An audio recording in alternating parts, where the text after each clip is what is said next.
আমি বেশি ভালো নাই, বাড়ি থেকে এসেছি 17 দিন যাবত হয়েছে, কিন্তু আমার স্বামী অতি কঠিন, অতি ঘাড়ুয়া।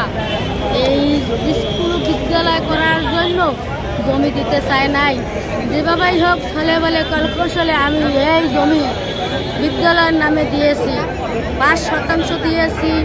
করিমগঞ্জ সোশ্যাল ওয়েলফেয়ার অ্যাসোসিয়েশন আমার একটি মাইয়া প্রতিবন্ধী, মার গর্ভ থেকে আমি যে কত জ্বালা যন্ত্রণা মা হয়ে যে ভোগ করেছি।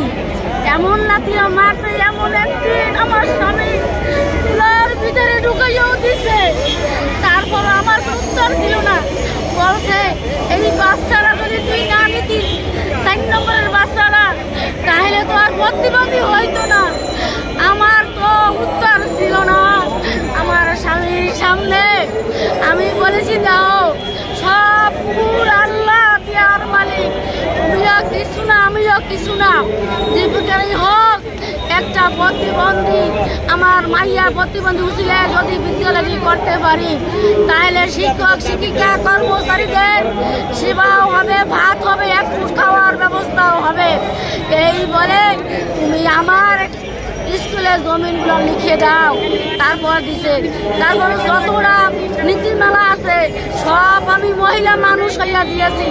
আমি সভাপতি, আমি প্রতিষ্ঠাতা, আমি জমিদাতা দিয়েছি, আমি জমিদাতা আমিও।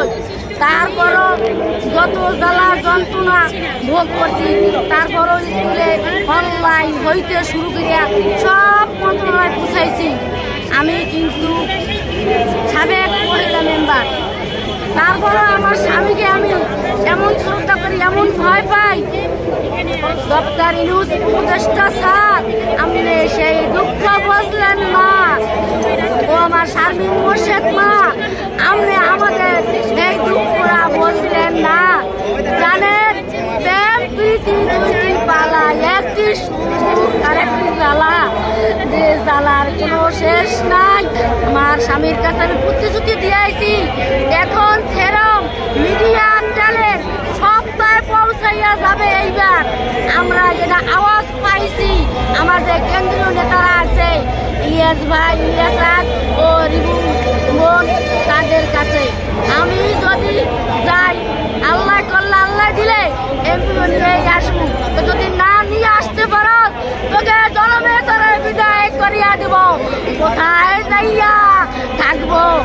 উপদেষ্টা শারমিন মোর্শেদ মা, আমি এমন হইতে পারি, আমি অতি কঠিন, অতি নরম, সপ্তর ভক্ত নরমের গরম।